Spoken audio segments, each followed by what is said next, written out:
What's going on, everybody? Disregard the bed. We're moving some stuff around. But I actually want to make this video earlier today, and I don't even have a hat on. You can tell that I really got prepared for this. But I wanted to do a video about the top 5 favorite guns that I bought in 2021. I bought a lot of guns in 2021. I ain't gonna lie. It was pretty hard to narrow down the top 5. I think we'll go through the handguns first, and then we'll get into the couple of long guns that I've actually got over here. And these are in no particular order, because it would be hard for me to pick top 5 order-wise, because I really like all of these. Again, I bought several guns this year, and it was pretty hard to narrow it down. But here it is, like I said, in no particular order. Going from right to left, because that's just the way they're laying on the table. Number 1. Again, this isn't really number 1. It's just the first one we're going to look at. Was the Sig X5 Legion. This gun was probably the gun that I looked the longest for. I searched for this gun for probably, I don't know, 4 or 5 months before I found one of these things in stock. Now they're in stock pretty regularly. I think this gun was right at $1,000. I really like this gun. It shoots really good. I need to do a review of it. The only downside to this gun, and CHPWS actually does have a remedy for this, and that's probably the way I will do this, is when you take this plate off to put an optic on, your rear sight comes off with it. But again, the CHPWS actually makes a rear plate for these that has a sight built into it. And that will actually make me put an optic on this, because I will not put optics on pistols that I can't have a backup sight to. I just need to figure out what height front sight I need. I'll need to contact them and then figure out where I can just buy a front sight and not a set. I think like Dawson Precision or somebody just makes the front fiber optics, and that may be what I go with, since this is a green fiber optic and the dot will probably be red. If I go with a green dot optic, I'll go with a red dot front. Number 2 is the awesome CZ Shadow 2 with the Loke grips and the Loke mag release. This gun is just amazing. It is such a tack driver. Now, I like the grips that came on it, I do, but they were really thin and didn't fill up my hand. I have a pretty large hands. These have like a palm swell in them, and it really fills up the hand nicely, and this thing feels just that much better with the Loke grips. Again, this thing is just such a great gun to shoot. It is so accurate. It is probably the most accurate handgun I own, and that is saying a lot, because I own an STI Trojan 1911 in 9mm that I like a lot. It was probably my favorite gun up until I got this one.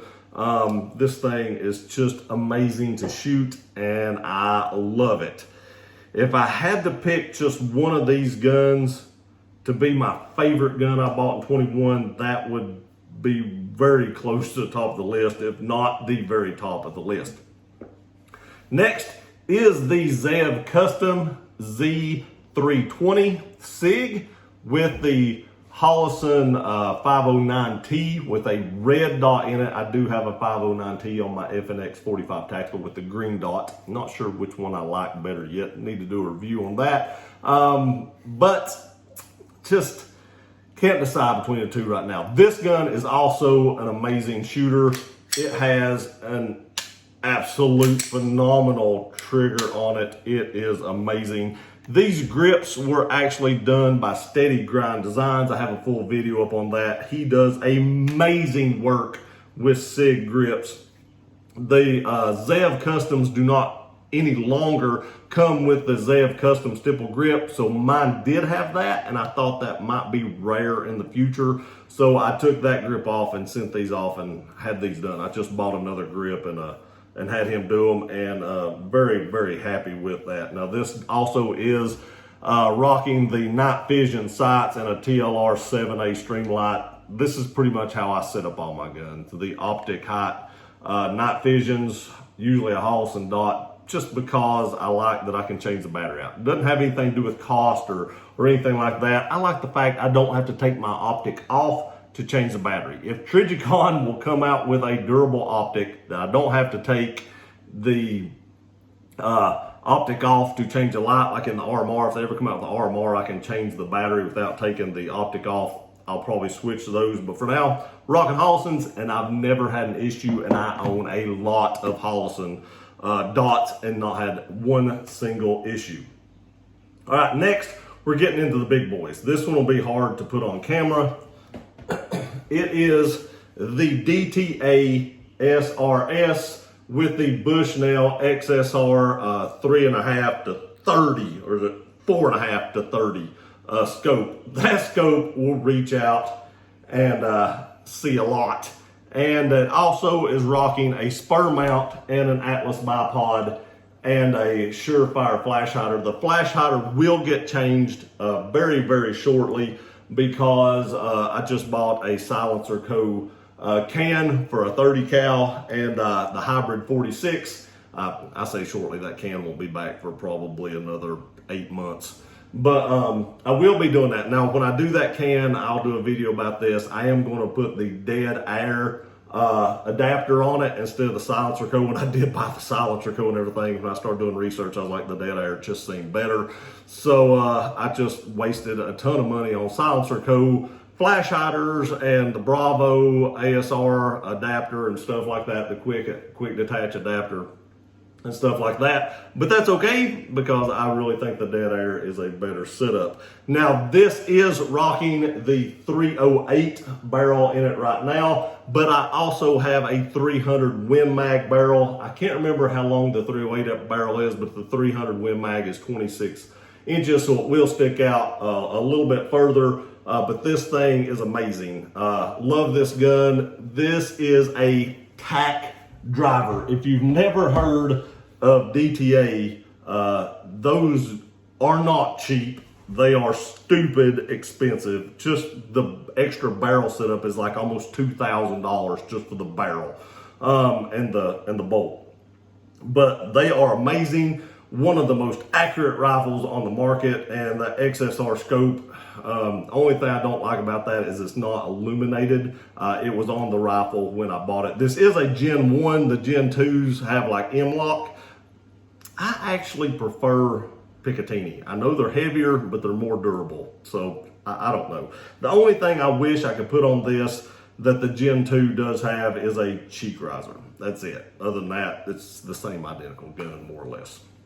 Last but not least, it is this little Daniel Defense PDW in 300 Blackout.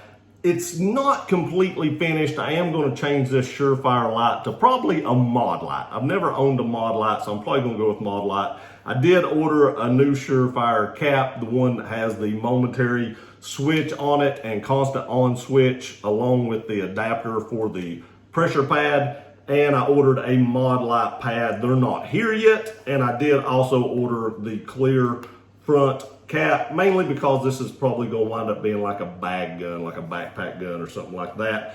Also, I will get a dead air flash hider. I've got several places put in to notify me when they come back in stock, because I can't find them in stock for the 300 Blackout or 30 cal flash hider. Everybody's out of stock, so I can't find those. But it is outfitted with a Aimpoint T2 and a Scalarworks mount. I've never had a Scalarworks mount. I was a little skeptical of that dial. This thing locks up rock solid. Of course, we have the Troy Industry flip-up sights. I only do Troy Industry sights because they lock in the up position. I don't like the ones that you can just flip down. It makes me think if I have the front one up and I accidentally bump something, it's going to knock my sights down if I need them, and I don't like that.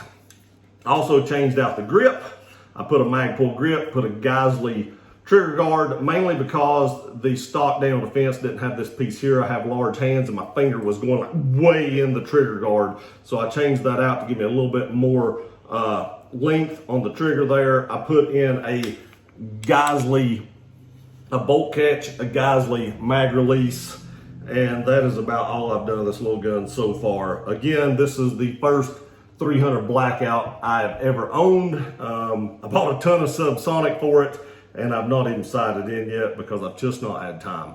But those are the top 5 guns, or top 5 favorite guns that I bought in 2021. I'm sure there's going to be more to come in 2022 because my top 1 favorite gun is my Grail gun, and I plan on buying that pretty soon. I looked at one the other day. It's also got a hefty price tag, and it's made by H&K, and it's an SP5. I'm just going to go ahead and tell you it's an SP5, and hopefully I'll pick that up in the next month or so. But that is a Grail gun. I've wanted one my whole life, and I will get one. I know it's an ancient design, and the MPX may be better, which I have an SBR to MPX as far as ergonomics and stuff like that. But I always wanted an MP5. It's an iconic gun, and I'm going to get one.